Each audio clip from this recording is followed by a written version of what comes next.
Welcome back to Peace, Love and Tarot. This reading is for Sagittarius, Sun, Moon, or Rising. And Saggy, this is your weekly intuitive tarot reading for March 30th to April 5th. This week we have the Leap Oracle card, which is very similar to the Fool energy. We have the Nine of Swords, the Ace of Wands, the Wheel of Fortune, the Ten of Swords, the Knight of Cups, and the Ace of Pentacles.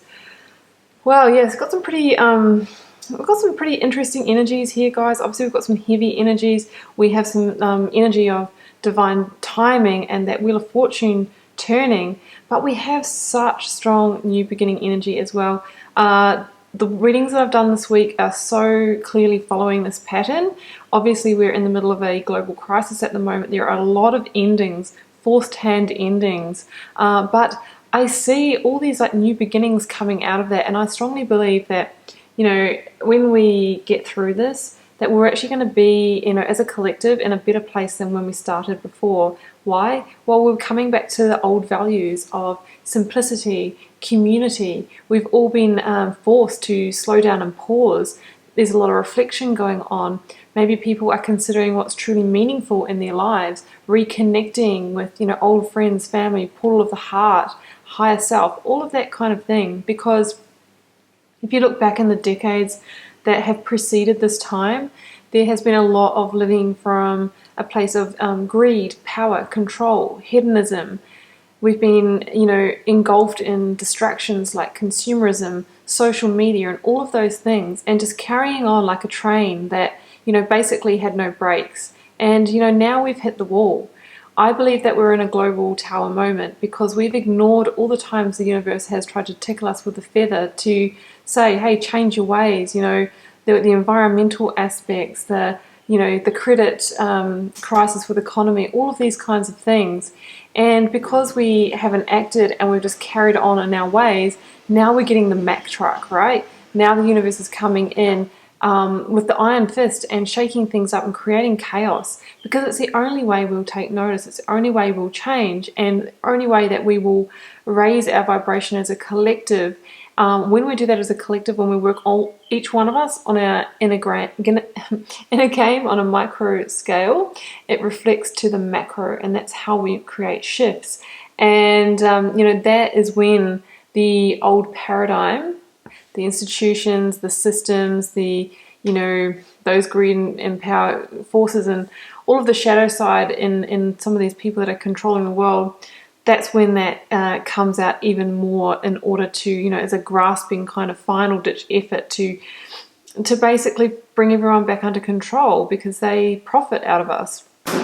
These are my views, guys, but I do think that we can see a lot of that playing out on the global stage, and whatever, you know, plays out on the global stage is always replicated and reflected back to us on an internal individual level, and it works vice versa. So if we all look after ourselves and raise our own vibration and cultivate that safe space within ourselves, then we put that vibration out into the world. If enough people do that, then we win. We get to shift the energy in the direction we want, rather than you know, in the place of fear and control, all of those things. So going to start off by reading out your Oracle card, guys. We have such strong new beginning energy in this reading, with the Ace of Pentacles, Ace of Wands, Leap, which is like the Fool energy, and the Knight of Cups as well. So you go first, the universe will catch you.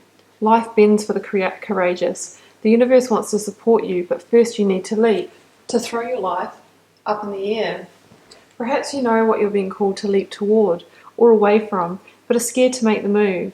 Or perhaps you're waiting for a big sign or permission to do so first. If this is you, then this card is your sign and permission slip to take a deep breath and leap into the unknown. It's scary to let go of all we know and hope for something new, and it's normal to feel anxious at the thought of letting go of what we know for sure. But this is the unavoidable process of rising, and right now, this is how you are being called to live. Could almost end the reading there, guys. That is so reflective of what's going on. You know, we are being called to rise, but through that we need to let go of the old. We need to let go of the old paradigm, and that can be deeply uncomfortable, Sagittarius. And I think for the few weeks or the last couple of months, this situation in the world has been brewing, right?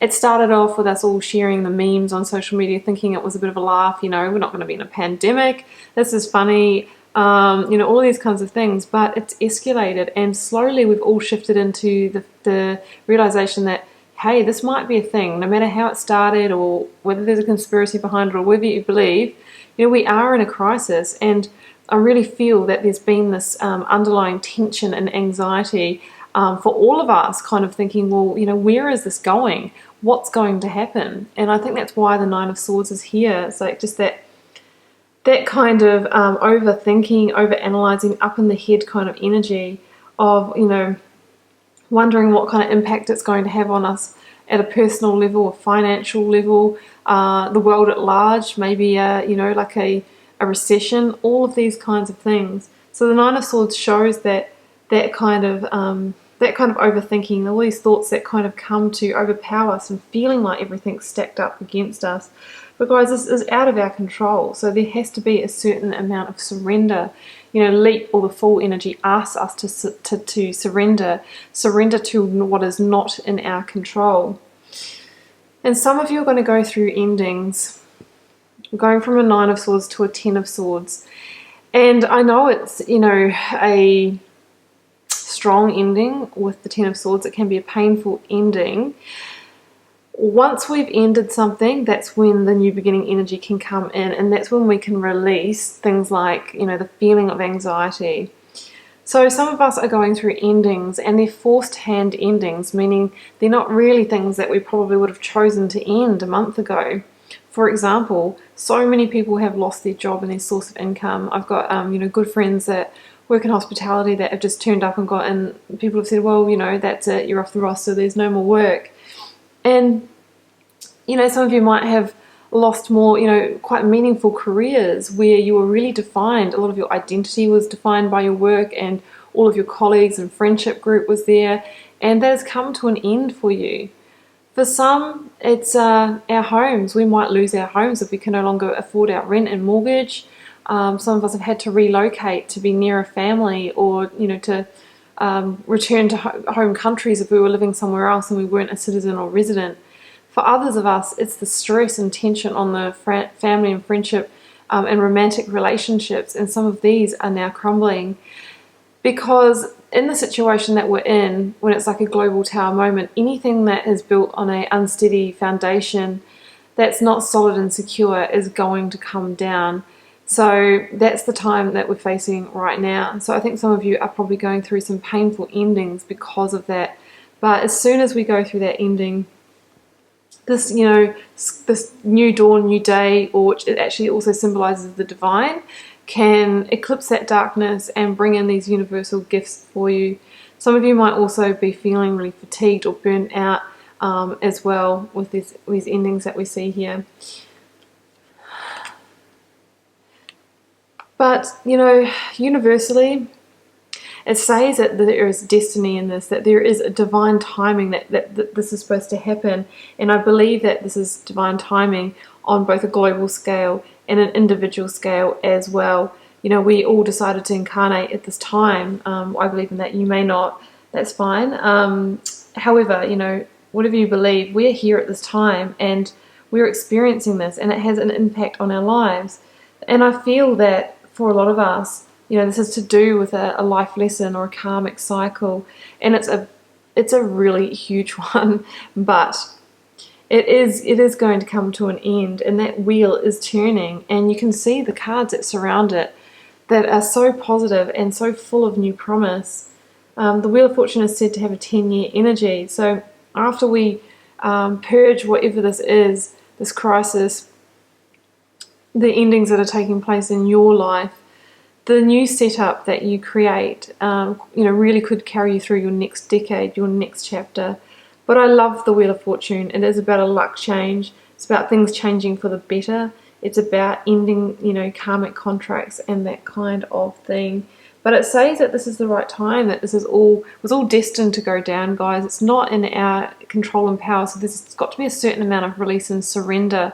We experience anxiety when we seek to control things that are external from ourselves that we can't control, so we must release that. the good news is, guys, that, I mean, these next three cards here really are all about new beginnings that have the potential to become really solid and stable. So we'll have the opportunity after what we're going through now to lay new foundations and to rebuild something far greater than we had before. When we rebuild a tower, as long as we don't just patch up the old one, we have the ability to use the lessons learned and the past knowledge to build something much more reinforced, to make it better than the version that came before. And here, we have new beginnings coming in for you, which could be, there's lots of different meanings for this, but we have the Ace of Wands and the Knight of Cups. The Ace of Wands is all about, passionate new beginnings or offerings. It can be about getting your energy, enthusiasm, and zest back for life after a period of stress or hardship. It can be, when mixed with the Knight of Cups here, somebody coming into your life that you have a really great chemistry or sexual connection with. So this could be somebody coming in to offer you love or emotional fulfillment in some way. Yes, it could be a water sign. So that would be Pisces, Cancer, or Scorpio, but it doesn't have to be. It can just be somebody coming in also to do business with, or to, some of you may have lost your job, and somebody could come in with a new idea of how to make money, new inspiration, and it's going to lead to a greater sense of fulfillment and happiness for you as well.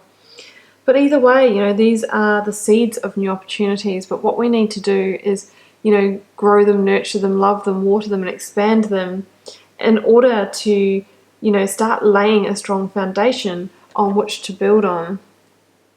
It can also be an apology as well with that Knight of Cups, guys, if some of you are in that position where there might have been arguments to resolve. And where it's heading is somewhere so much more solid and secure than where you are now. Saggy, Ace of Pentacles is the big coin. It can be a windfall or money coming in to support you during this time. It can be a new offer of how to earn your money, business, job, career, that kind of thing. But it's a universal gift that comes in after a difficult time, after walking a path out of a dark time, scaling a mountain, going through a portal. It's that kind of energy. But what I love in this reading about this Ace of Pentacles is it really does symbolize our sense of security and solidity, something that you weren't feeling back here. So we have basically, all bases covered here with passionate inspiration, those kind of passionate new offers maybe that are really on purpose for you. We have money, material, solidity, security, and we have love, offerings, maybe romance as well. So there is such a huge amount of new beginning energy coming in for you when this wheel turns. But yes, we are going through a period where obviously things are being shaken up, and there could be a bit of a stagnation in between this energy coming in. But when it does, and when you feel the time is right, Saggy, you are being asked to leap. And we need to leap even though we don't know where the destination is heading, right? And we have to have trust and faith that if we do leap, if we do decide to take up one of these new beginnings when they come in, that the universe will catch us if we fall. But if we don't leap, then we'll never know, what was waiting for us. So Saggy, I'm going to leave it there. I wish you all the best and all that, health as well for yourself, your friends, and your family this week during this time. Do keep in mind this is a general reading, so it won't be for everyone. Feel free to leave me a message or a comment, because I always love to know if it resonates and how things are playing out in your daily life. And I'll see you back here next week for another reading.